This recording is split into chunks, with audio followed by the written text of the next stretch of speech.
로마에서는 그리스도인이 자꾸 늘어나자 그리스도인들을 없앨 방법을 논의했습니다. 황제는 신하들에게 법을 강화하여 그리스도인들을 무조건 죽이라고 했습니다. 그러자 한 신하가 황제의 의견에 반대했습니다.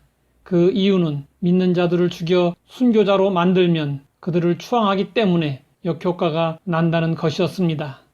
그 신하는 죽이지는 말고 잔인하게 고문하는 것이 어떻겠느냐고 대안을 내놓았습니다. 그러자 다른 신하가 반대하고 나섰습니다. 저 예수쟁이들은 심한 고문을 받기만 하면 예수의 십자가 고난에 동참한다고 좋아합니다. 또 고난을 받으면 받을수록 하늘의 상급이 더 많아진다고 기뻐하며 오히려 고문의 흔적을 자랑하고 다닙니다. 그 방법으로는 그리스도인들을 없앨 수 없습니다. 마지막으로 한 신하가 조용히 의견을 내놓았습니다. 그리스도인들이 편안하게 즐기고 놀 수 있도록 환경을 만들어 놓으면 간단히 해결됩니다. 그리스도인들이 좋은 환경에서 죄를 짓게 되면 자연히 힘을 발휘하지 못할 것입니다. 그리스도인을 없애는 가장 무서운 요인은 외부의 박해가 아니라 내부의 부패입니다. 우리는 마지막 때에 주님이 기대하시는 거룩함을 지닌 성도들이 되어야 합니다. 거룩은 하나님의 최고 관심사입니다. 우리를 향하신 하나님의 관심은 우리가 얼마나 돈을 많이 벌었느냐, 우리가 얼마나 세상에서 명예를 얻고 성공했느냐, 얼마나 출세했느냐에 있는 것이 아니라 우리가 얼마나 거룩함에 이르렀느냐에 있습니다.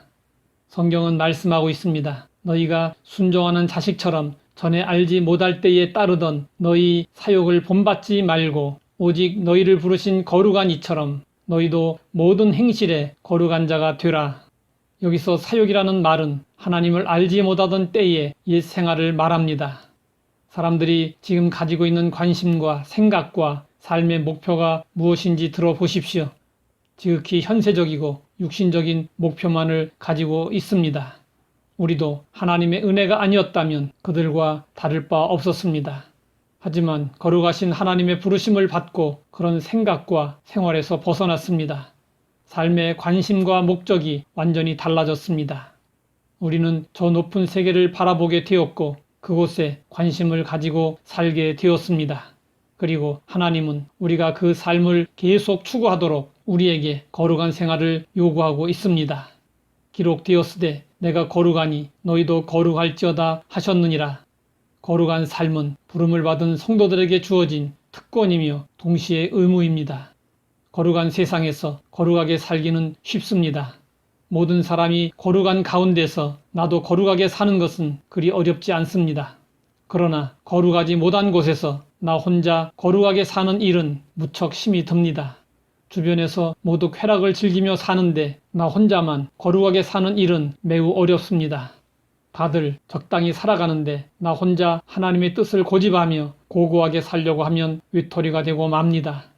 이런 사정을 하나님께서 모르시고 우리에게 거룩하라고 요구하시겠습니까? 거룩하게 사는 일이 힘들고 어렵지만 그래도 해보라는 것입니다. 많은 성도들이 하나님과 세상 사이에서 양다리를 걸치고 머뭇거리고 있습니다. 두 길을 동시에 갈 수는 없습니다. 이것이 이 시대 성도들에게 주어진 고민거리입니다. 고민을 끝내는 방법은 한 가지뿐입니다. 거룩하게 살기로 다짐하고 결단하는 것입니다. 하나님의 부르심에는 목적이 있습니다. 우리는 거룩함을 위해 부름을 받았습니다. 하나님 아버지, 거룩의 중요성을 알게 하시고 거룩을 추구하게 하시니 감사합니다. 비록 힘들고 어렵지만 부르심에 합당하게 거룩한 삶을 결단하고 살게 하옵소서. 예수님의 이름으로 기도드립니다.